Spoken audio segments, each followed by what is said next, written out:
Suspense.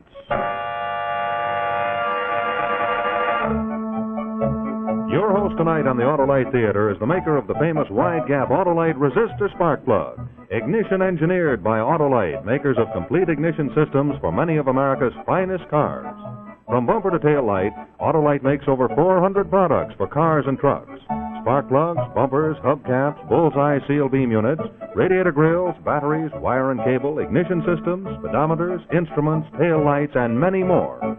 So remember, from bumper to tail light, you're always right with Autolite.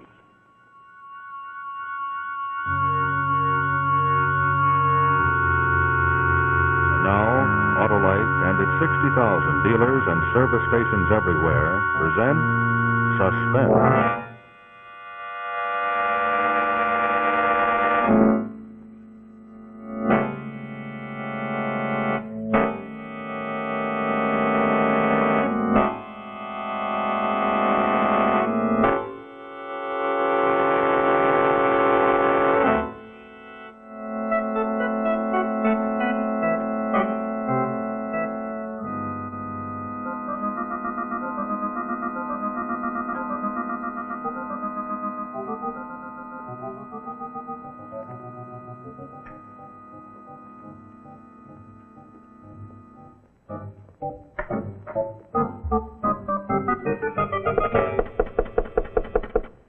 Yes, come in. Oh, good morning. Oh, Mrs. Griffin. Has the mail come? There's nothing for you, Miss Crabtree. Oh, well, I suppose the rest of these applications will be just so much chaff in the wind, too. Well, that's what I came in about. I was wondering if we could have a little talk. Yeah, I know. The rent, eh? More serious than that. Yeah? I've decided I need the apartment, Mr. Crabtree, so please take this as 2 weeks' notice. Mrs. Griffin, this is my home. I've lived here for 15 years. Your last year and a half practically rent-free. Yes, but you understand that you'll get it all eventually as soon as I get a job. You've been promising that for months. I can't gamble on it any longer. Yes, well, I don't know what further to suggest. You know that I have to meet my daughter's sanitarium expenses every month. They've got to be paid. My bank account is zero. I've borrowed to the limit on my insurance. And I've lost everything. I've nothing more to pawn. Well, then it's high time you cut your coat according to your cloth. I do. I deny myself everything. I walk everywhere. I don't even smoke anymore. Oh, trivial expenses, Mr. Crabtree. There's one major item you could cut down on. You could bring your daughter Anne home from that expensive sanitarium. There are state institutions that take care of mental cases for nothing. Never. I'll never send her to one of those places. Yet she would die. I know she would. The doctor told me that only expert care and understanding treatment would pull her through. Well, you can't pay for those things any longer with your rent money.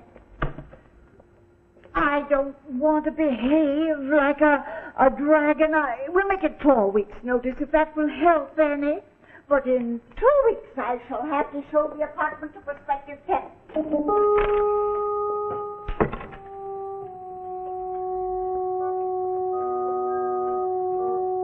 Tell me what to do, Anne, darling.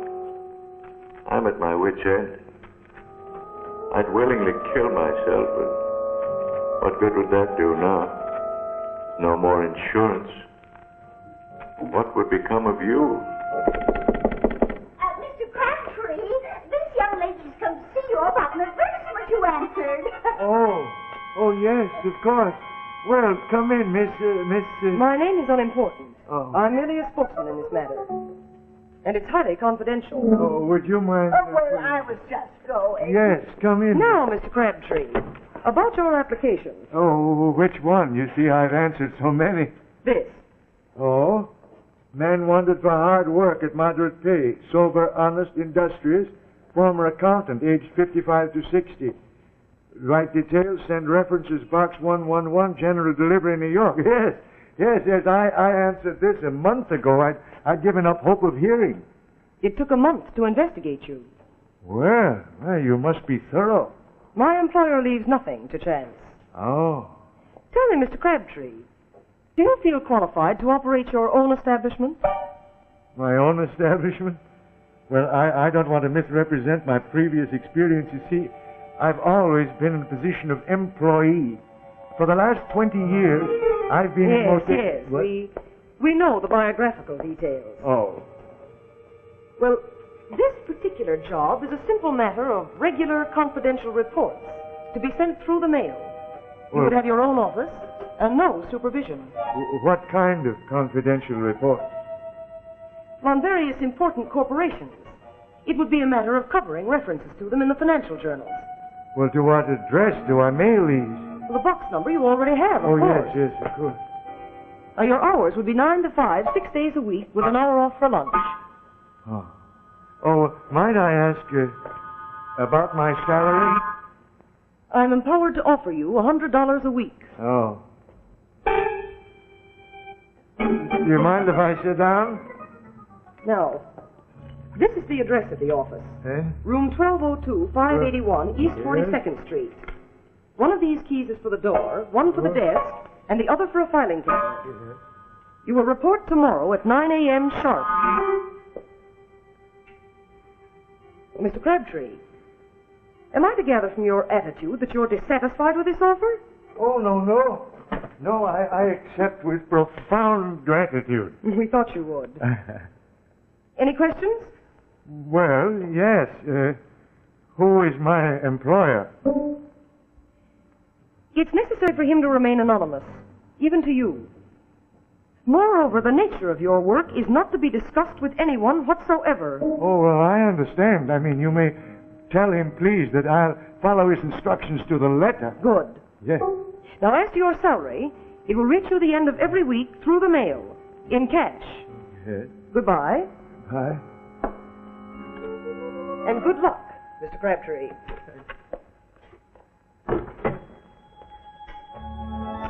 I can't believe it. It's going to be all right, and now you will get well.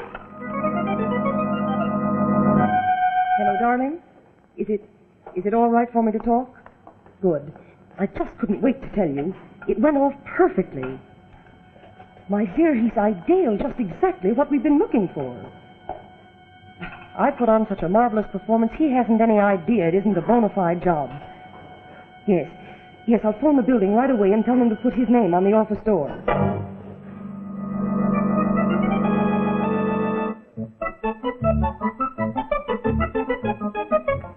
Well, managing director. I never thought I'd live to see that.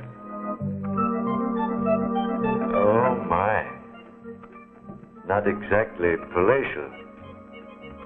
However, as Shakespeare said, a poor thing, but mine own.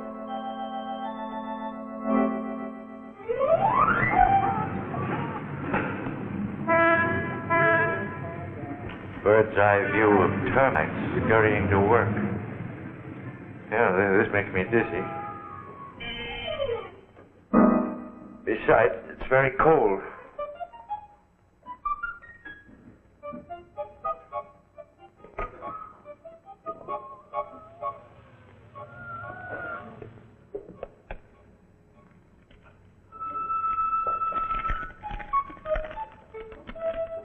Please? Please feed me. My function is to keep you company so that you will not be tempted to chatter to friends on the telephone. My name is Discretion. Well, Discretion, it's lucky for you that I'm partial to cats, that I'm not one of those silly people who are terrified of them. We'll be great companions.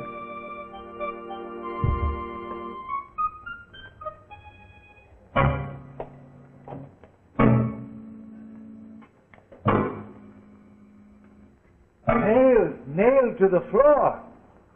That's odd. Here. Hello. Mr. Crabtree, your employer's secretary speaking. Oh, yes. We wanted to check on your arrival. Is everything clear as to your duties? Oh, yes, perfectly. I'm very comfortable. Oh, but would you mind telling me why my furniture is nailed to the floor? No, Mr. Crabtree. That is one thing I cannot tell you. Oh, well, we put our foot into it that time, Kitty. Well, discretion, I suppose you don't realize that this is a red-letter day in history. January the 10th, Chester Crabtree, accountant. He opens his own office for a very mysterious Mr. X.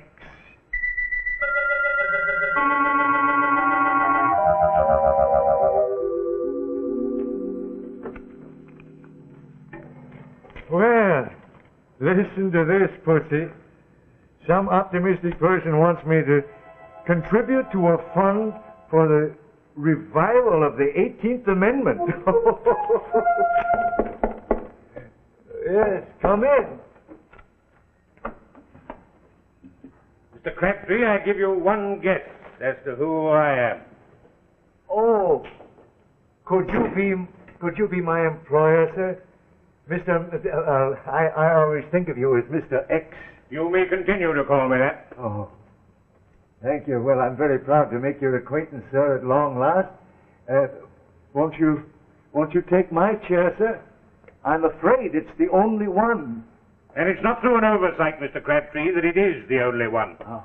It's malice aforethought, a small detail in an elaborate plan, but I'll explain all that in its turn. Yes. I find it very stuffy in here. Oh. Open the window, will you? Yes, sir. From the bottom. And wide. That's better. I think we should always fill our lungs with fresh air when we can, Mr. Crabtree. They can so easily cease to function. Yes, sir. Well, Mr. Crabtree, I believe in coming to the point without preamble. You are content with your job and your salary? Oh, yes, sir. I've never been so happy, sir, and I hope that my reports have met with your satisfaction. I haven't read them. I burned them on arrival, unopened. You what? You burned them? It comes as a shock to you to discover that their real function is to lull you into a state of security. False security. Well, sir, I must say I don't follow you, sir. Well, you have actually been employed by me for work of a very different nature. What sort of work, sir? I want you to help me to dispose of a personal problem. Oh, well, naturally, I'd do anything to be of help. Anything? Then tell me, Mr. Crabtree, how would you go about killing a man? I, sir? Yes, that's why I've hired you. To carry out a very ingenious murder.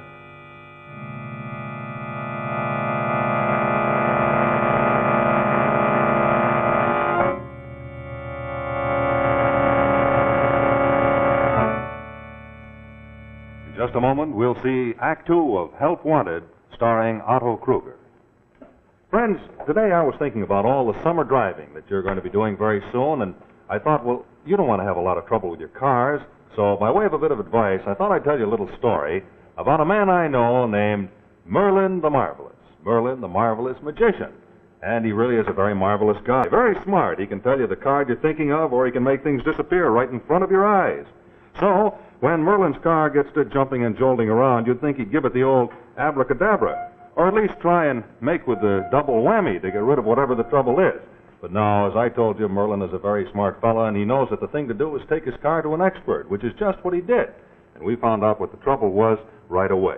In his car, Merlin had a set of old, tired, worn-out spark plugs. So what we did was supply him with a little of the magic right in this box, a set of the new revolutionary Autolite resistor spark plug. Now, here's why I want to tell you about the Autolite resistor spark plug. Inside, yes, built right in, mind you, is a newly developed 10,000 ohm exclusive Autolite resistor that's found in no other automotive type spark plug. And it's very important to you for 4 big reasons. And here they are. Number 1, you get smoother idling. Yes, there's less chance of misfiring at idle or at low throttle settings. That's number 1. Reason number 2, actual gas savings. You see, with the Autolite resistor, you have better performance with leaner gas mixtures, so you actually save gas. And here's reason number 3, longer life. You see, that resistor means that the electrode, that's the firing tip that brings the spark into your engine, will last 200% longer and more. Reason number 3, longer life. And now here is reason number 4 of great interest to you television fans. With the Autolite resistor spark plug, you'll find that you get less television interference. So there, friends, you have 4 good reasons for remembering the name Autolite resistor spark plugs. Well, our friend Merlin, the marvelous magician, had very good reasons to remember the name Autolite resistor spark plug, because we went ahead and put a set in his car, and he was all fixed up, ready to go off to the magician's convention with a hat full of slick new tricks. And in addition to that, he has some really very good advice for you, and that is, you're always right with Autolite. And now here's Act 2 of our suspense story, Help Wanted.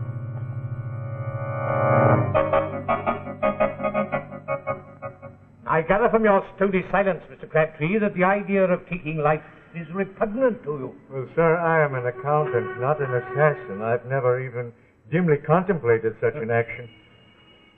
I envy you the serenity of your existence. Unfortunately, I have never contemplated anything else for 5 unhappy years. Well, who is this man that you want eliminated? A common blackmailer who's setting too high a value upon his silence for the moment. He is my wife's first husband. When we married, she thought him dead. We have 2 children who will become illegitimate if he prosecutes for bigamy as he threatens. I occupy a public position of great trust. Such a scandal would ruin us. It must not be allowed to happen. But, sir, if you have decided to destroy this man, why do you insist try to get me to do it? Why don't you do it yourself? I am totally incapable of committing any act of violence. Why, if a fly should land in the palm of that hand, I lack the force to crush the life out of it. Yes, but why not hire someone outside the social boundaries, someone who would do anything for money, a gangster? And exchange one blackmailer for another? No, Mr. Crabtree, I have decided it has to be you. Me? But I never. Calmly, my dear fellow. And before you make a hasty decision, consider the consequences of a refusal to you. When you leave this office this evening, you would leave it permanently. But with a secret, Mr. X. A secret that might be of interest to the police. Oh, forgive me, my dear fellow. Forgive me, but I was visualizing the scene when you go to the authorities with this story of the fantastic demands made upon you by an employer who does not exist. Yes, sir, but this office, all the subscriptions to the magazines, you paid for everything. Through the mail, by cash, in your name.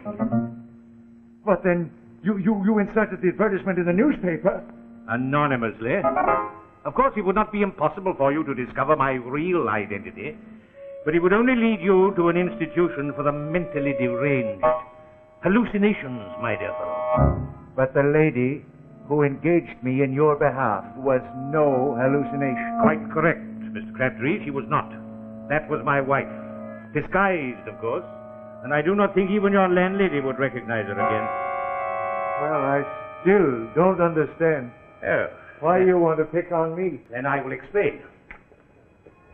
My advertisement was intended to attract the man to whom a steady salary might mean a matter of life and death.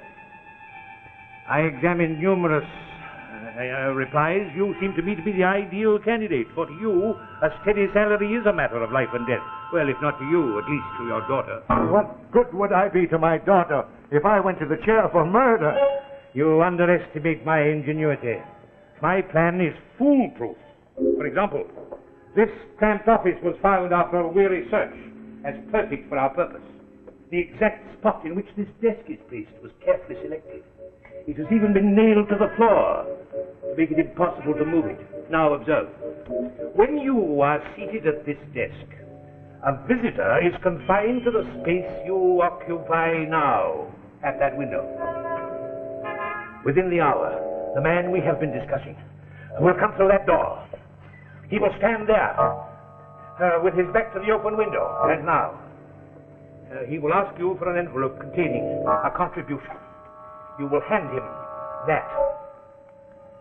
Being a methodical man, he will place it in the inner pocket of his jacket. Every time I've paid him for the last 5 years, he has never failed to do exactly that. At a psychological moment, when his hand is in his pocket, he will rise swiftly. One good thrust and he'll be through that window to his death. No! No! A second or two later, you will close the window and quietly resume your work. Yes, but someone will find him. Yes. The police. Yes, they will find an unfortunate individual who has jumped from the roof above you. They will know it's not a suicide because the envelope you gave him will contain a note, not the money he anticipated. The note will explain the reasons for his sad demise and offer a pathetic apology for the inconvenience he has caused.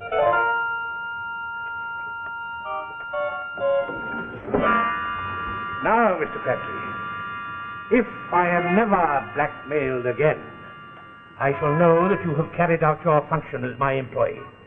You will become one of my confidential supporters, and you will retire at the age of 65 with a generous pension for life.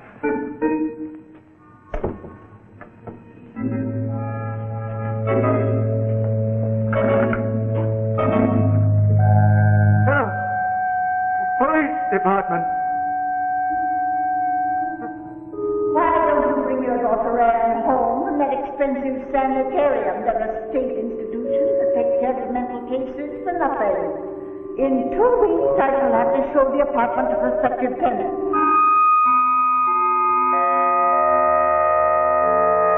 Actually, I'm empowered to offer you $100.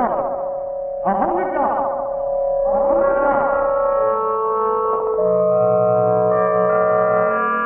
Before making a hasty decision, consider the consequences of a refusal to you. When you leave this office this evening, you will leave it permanently.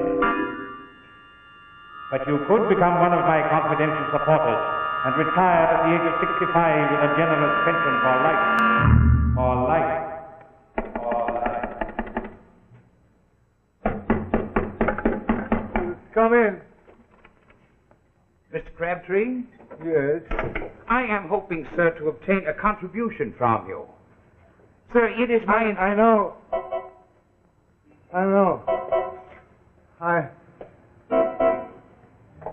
I have it here. Thank you. That's most satisfactory. Do you mind if I open it? Oh, no, you're not. Cat. You're... Keep him away from me. Cats terrify me. Please don't let him come near me. Please keep him away from me.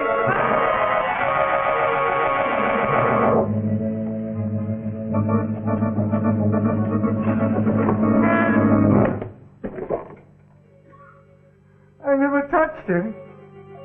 I didn't have to do it after all. You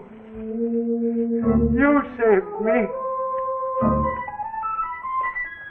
I've got to get out of here.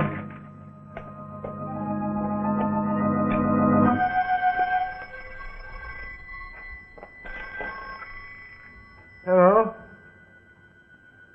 Yes, this is Crabtree. I was standing at the opposite corner at the end of the block. I saw a man fall from the 12th floor.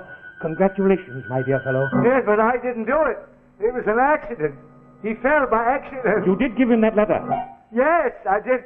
But I didn't touch him. He saw my cat and he became terrified and he backed up and he fell down.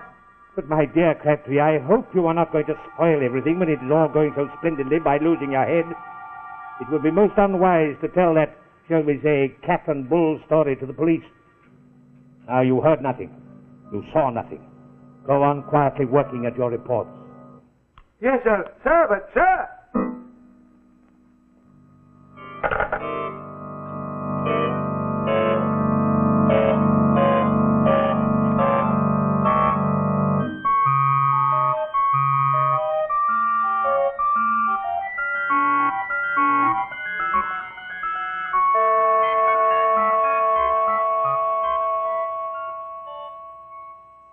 Well, this is the last one. Chester Crabtree. Maybe he can tell us something. Come in. Hope we're not interrupting, sir, but there's been an accident. Oh? About an hour ago, a man fell from this building and was killed. We want to ask you a few questions. By all means, do. This your office? Yes?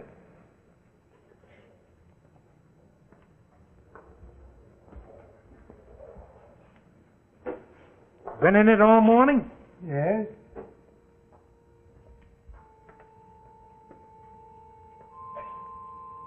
That door open any time? No, I always have the door closed when I work. Then you wouldn't be in a position to see anyone going up the stairs across the hall. No, I wouldn't. You say you've been sitting at that desk all morning, huh? Yes. Yes, I don't believe I've left the chair. Then you wouldn't be in a position to see anything happening outside the window. No, indeed.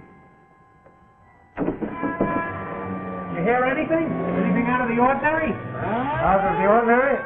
Yeah, someone yelling. Anything like that. Oh, yes, now that you mention it, I believe I did hear someone scream as though they were startled.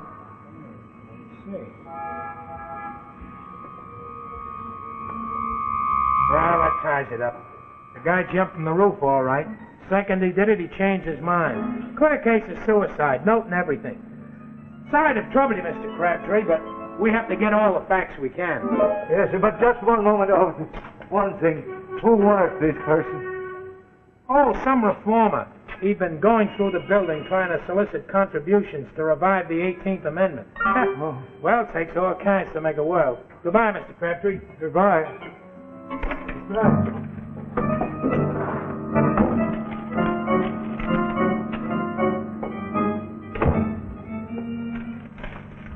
Mr. Crabtree, Yes? I've been informed by a certain party that you have a contribution for me. Oh. No. No, I gave it to the... No, sir. I have nothing for you. And I suggest that you go to the man you are now blackmailing and tell him that his perfect plan for murdering you has gone astray, sir.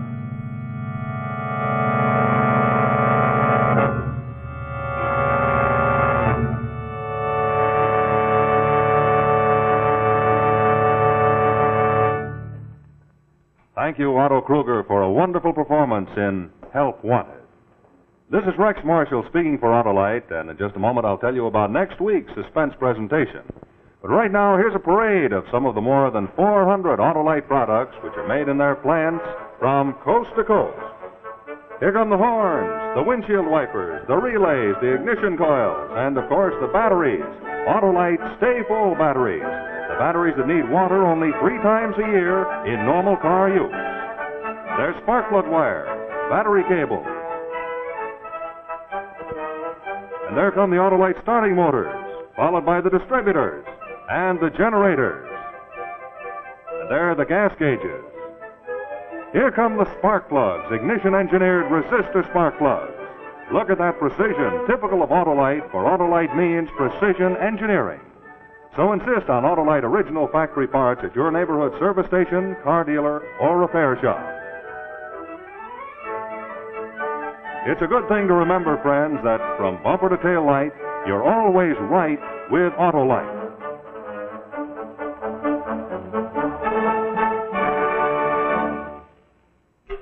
And say, have you sent for your Autolite key light? It's a pocket-sized keychain and flashlight that you can get for only 25 cents if you send the name and address of the place that services your car to Autolite, Toledo 1, Ohio. Your name and address and 25 cents in coin to Autolite, Toledo 1, Ohio. Next week, we'll bring you another gripping story of suspense entitled Stolen Empire. Also, be sure to listen to Suspense each Thursday night on the radio. And now, good night from Autolite. This is CBS, the Columbia Broadcasting System.